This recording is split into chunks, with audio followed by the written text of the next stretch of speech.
हाँ तो बच्चों चलो जल्दी से सभी लोग अपनी कॉपियां निकाल कर मेरी टेबल पर रख दो। सबने होमवर्क तो किया है ना? हाँ मैडम जी, हम सब ने तो किया है, लेकिन ये शामू ये होमवर्क करके नहीं लाया। अरे पर ऐसा क्यों? श्यामू क्या बात है, होमवर्क क्यों नहीं किया? जल्दी बोलो। श्यामू चुप रहा। ये देखकर मेघा मैडम को गुस्सा आ गया और उन्होंने श्यामू को सजा देने के लिए जैसे ही उसका हाथ पकड़ा तो वो चौंक गई और श्यामू से बोली, अरे श्यामू तुम्हारे हाथों को क्या हुआ? ये कपड़ा क्यों बांध कर रखा है? मैडम जी मैं बताऊं? नहीं तुम चुप रहो सुमित, मैं श्यामू से पूछ रही हूँ। श्यामू बताओ बेटा ये क्या हुआ? मैडम जी वो कल चूल्हे पर रोटी बनाते हुए मेरे दोनों हाथ जल गए। अरे पर तुम रोटी क्यों बना रहे थे? तुम्हारी माँ कहाँ है? माँ बहुत बीमार है मैडम जी, और बाबा शहर गए हैं पैसे कमाने, तो अब मुझे ही खाना बनाना पड़ता है। लेकिन कल मेरे हाथ जल गए तो आज तो खाना ही नहीं बना। श्यामू की बात सुनकर मेघा मैडम उदास हो गई और फिर कुछ सोचकर बोली, श्यामू लो ये पैसे रख लो और अभी जब इंटरवेल होगा तो कुछ खरीद कर खा लेना। कैसे खाएगा मैडम जी, यहाँ तो कुछ मिलता ही नहीं। उस बच्चे की बात सही थी। असल में ये सरकारी स्कूल एक बहुत ही पिछड़े हुए गांव जसौदापुर में था, जहाँ खरीदारी के लिए लोगों को काफी दूर एक कस्बे में जाना पड़ता था। तो ऐसे में स्कूल के आसपास कोई कैंटीन या दुकान के होने का तो सवाल ही नहीं उठता था। लेकिन आज श्यामू की हालत पर मेघा मैडम को बहुत तरस आ रहा था और जब पैसों से बात नहीं बनी तो उन्होंने अपना खाने का डिब्बा निकालकर श्यामू को दे दिया और फिर बड़े ही प्यार से उससे कहा, लो श्यामू ये खा लेना, और सुनो जब तक तुम्हारी माँ बीमार है तब तक हर रोज तुम मेरे घर से सबके लिए खाना लेकर जाओगे, ठीक है? मेघा की बात सुनकर श्यामू का चेहरा खिल उठा। तभी कुछ देर बाद स्कूल का चपरासी वहां आकर बोला, मैडम जी प्रिंसिपल साहब ने बुलाया आपको।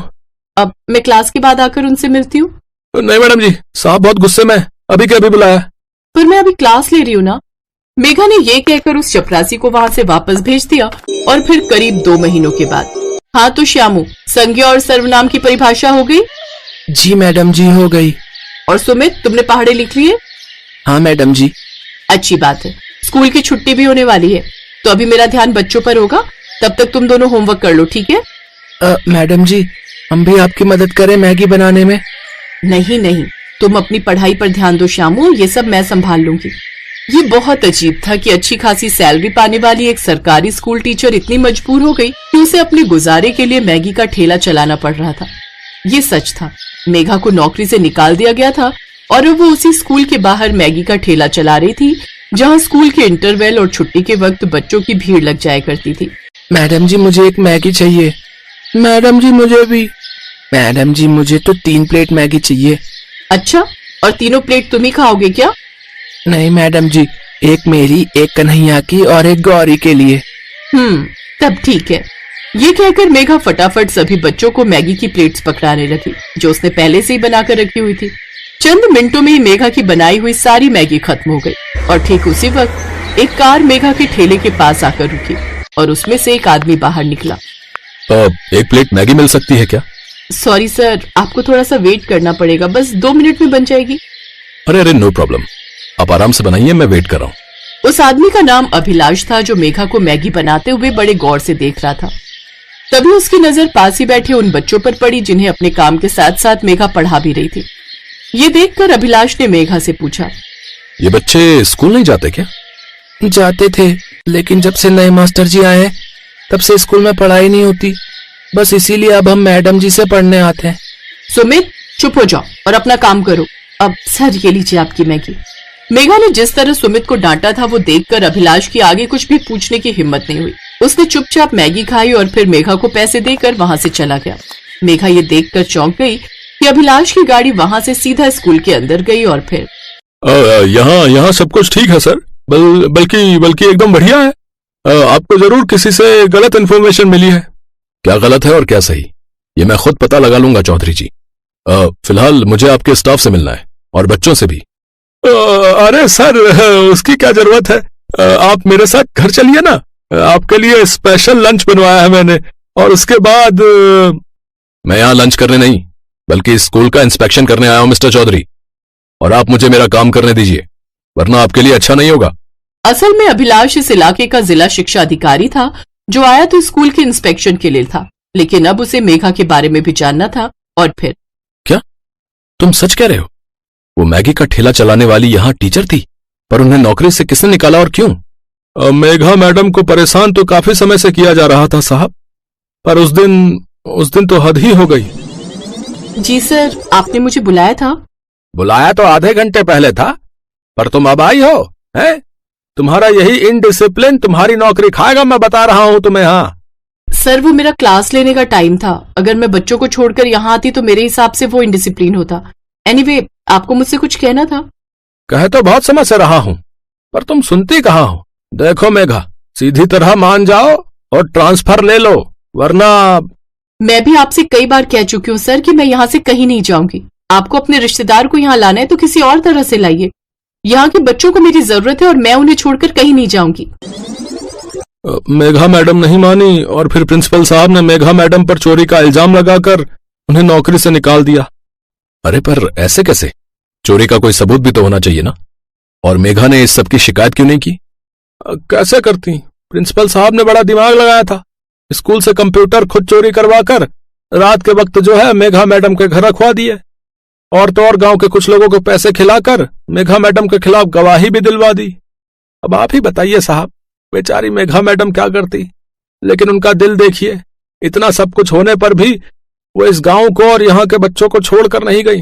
बच्चों को खाने पीने की परेशानी ना हो, इसके लिए खुद मैगी का ठेला लगा लिया, और गांव के गरीब बच्चों को मुफ्त में पढ़ाते भी हैं वो।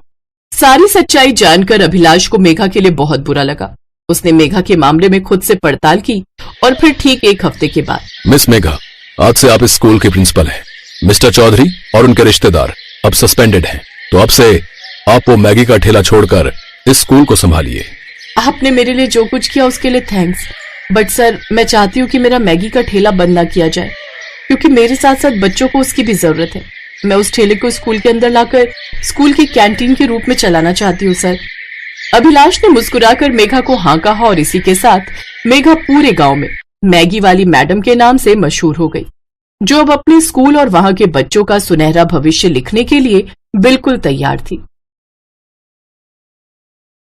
राजसमंद नामक एक गांव में जगमोहन अपनी पत्नी सोमा और बेटी गुड्डी के साथ रहता था।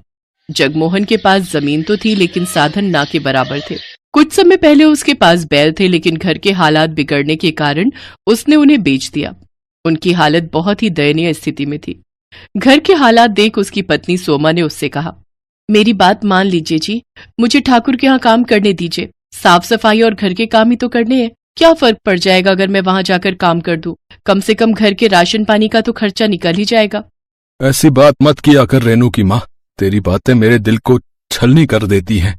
ये मेरे लिए मर मिटने जैसा हो जाता है। सोमा, तुम जानती नहीं हो उस ठाकुर की नीयत कितनी गंदी है।